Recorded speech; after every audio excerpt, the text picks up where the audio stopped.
another fun one. Nice and chill, nice and relaxed. 2-5, no limits, Texas Hold'em, casual vlog watcher game. Same drill as when we were at Mirage a couple weeks ago. Myself and Brad Owen are going to be hosting the night's festivities.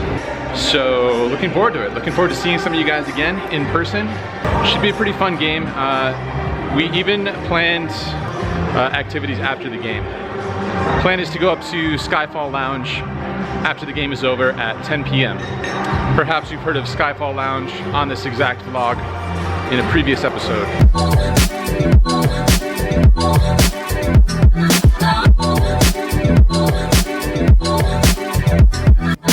So there's good news and bad news with getting the game going over here. Good news is they should be super accommodating for us. They said they should have plenty of dealers on hand. Bad news is I can't get any footage at the table, at least of the hole cards and all that stuff. So during the hands, just gonna have to relate them afterwards, relate the hands afterwards after the fact. But it should be fun either way. These sorts of gatherings, not really so much about the actual poker, the actual hands, more about just getting together and having a good time over a few beers in a casual poker game.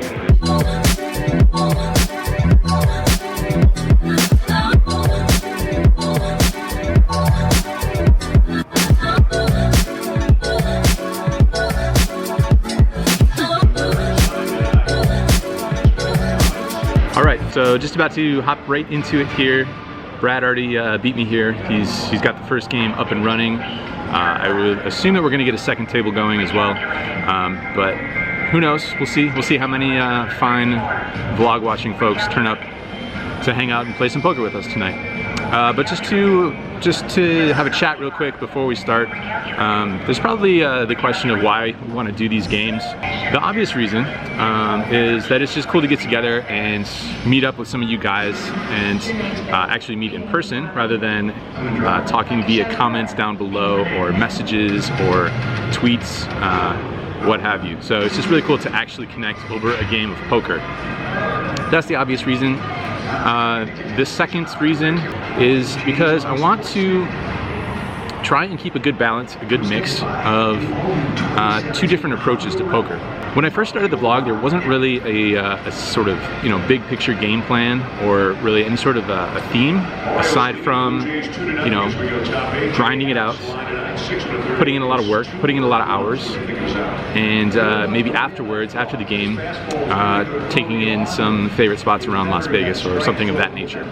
But when we have these games, it's a cool way to kind of show off the other side of poker, the other way to experience and enjoy the game of poker. I think one of the themes that sort of developed over the course of working on this vlog is just that. It's that there's two ways to enjoy the game of poker, and both these different ways have to run parallel to each other. They both have to exist in order for poker to sort of exist and flourish.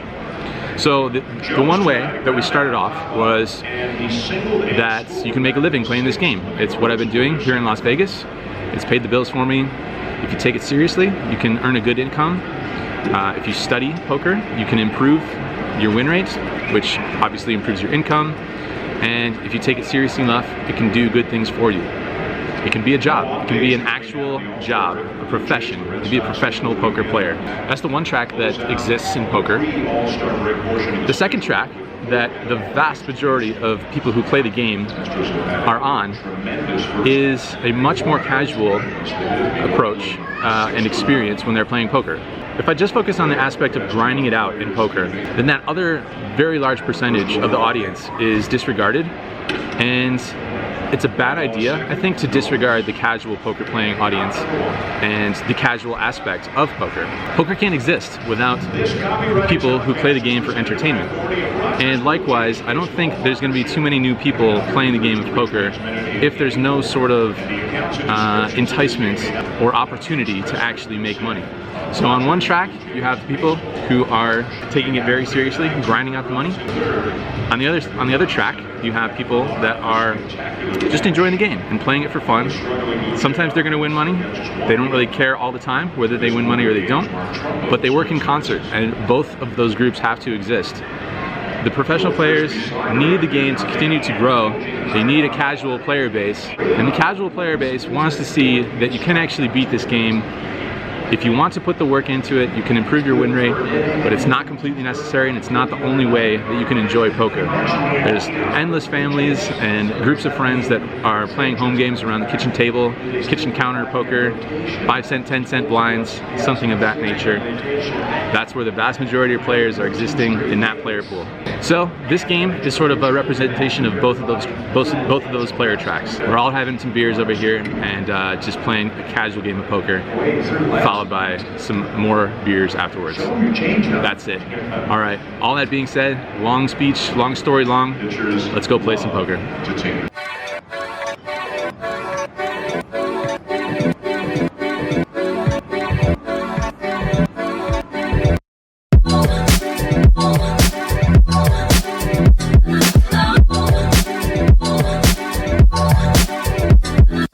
Alright guys, just taking a quick break here away from the tables, try and get some hand histories in here real quick, make it an official poker vlog.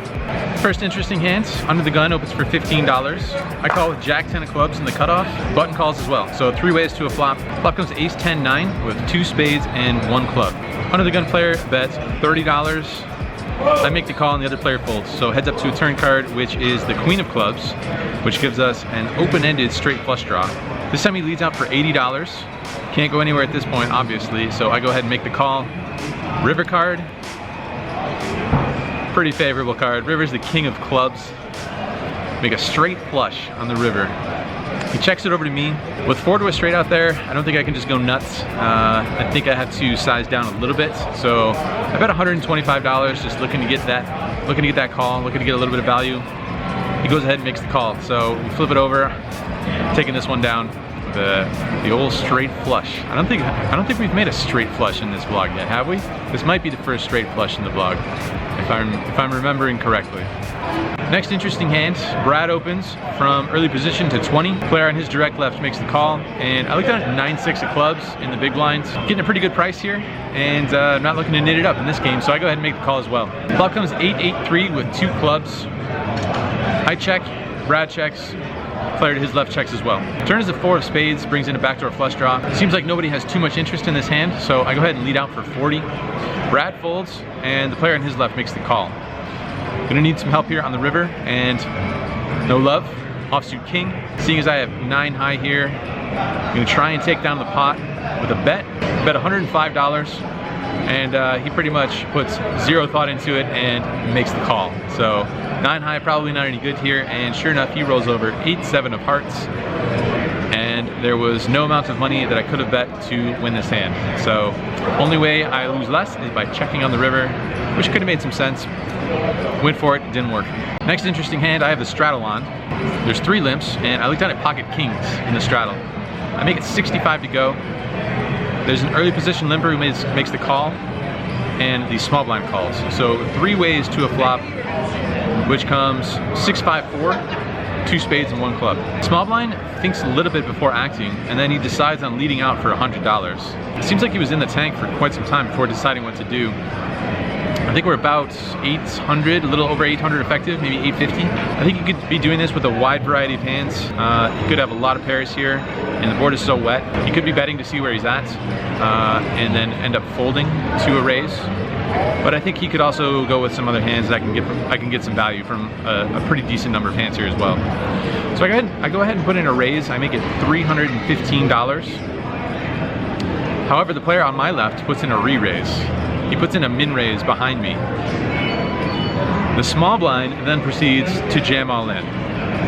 So I have $500 left, but there is virtually no chance that my hand feels any good here. Best case scenario is that we're up against a couple of draws, but even those hands have pretty good equity, so I just sadly make the fold.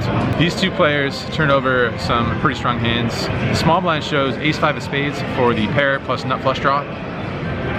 The early position player shows 5-4 of hearts for the flop 2 pair. Board runs out, 8 on the turn, and the river is a 4. So early position player makes a full house. Small blind does not improve with the ace-5 of spades. Pocket kings, no good this time.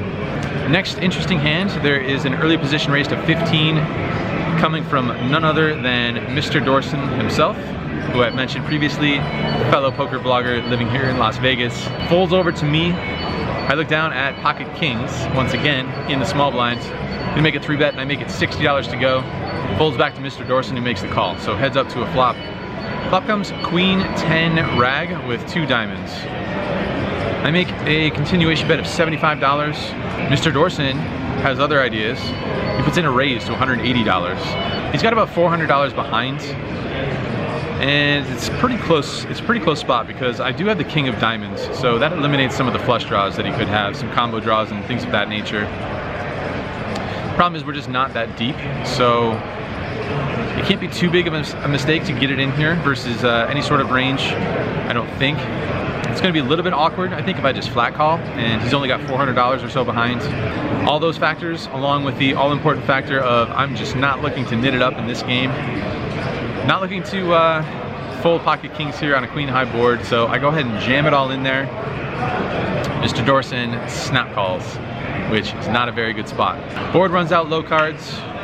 I show, and he shows us pocket queens for flop top set. Pocket kings go down again in flames for the second hand, second time in a row. Not running too good here in the hosted Mandalay 2-5 fun vloggers game. Pocket kings burned again. All right, one more interesting hand here. I open up pocket aces to $15 after it folds to me in the cutoff. The button makes the call and the blinds fold. So heads up to a flop. Queen 10-6, all hearts.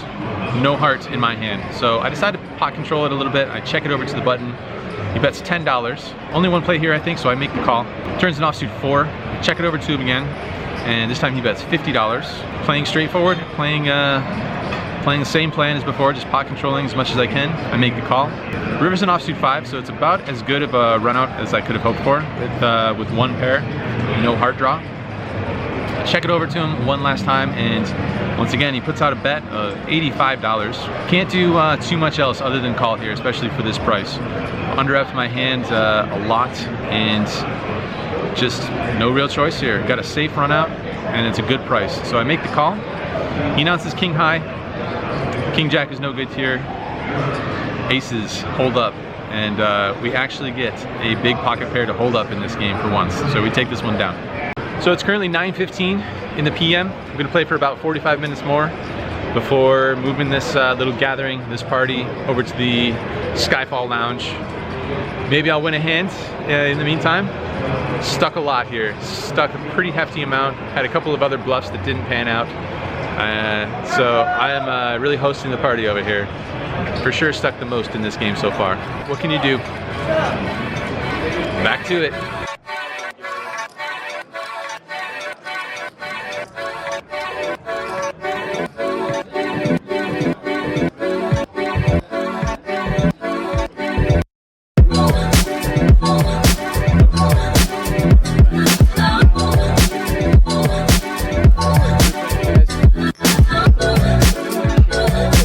Continue what you're doing. Thanks, buddy. To the vlogs. To the vlogs? To the vlogs. All right, there you go. To the vlogs.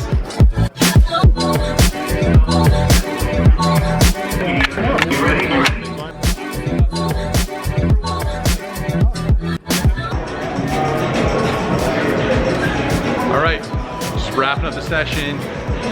Not exactly very smooth sailing, you could say. How much did we lose? We lost somewhere in the neighborhood of $1,300. Not exactly sure what the exact number is, but probably lost the most money out of any participant in these 3 2-5 games. We can talk about this some more at a later date, this whole run bad streak, maybe in another video, because now we're gonna go up to the Skyfall Lounge, hang out with the guys for a little bit, catch a couple beverages, and just take in the view, wind it down.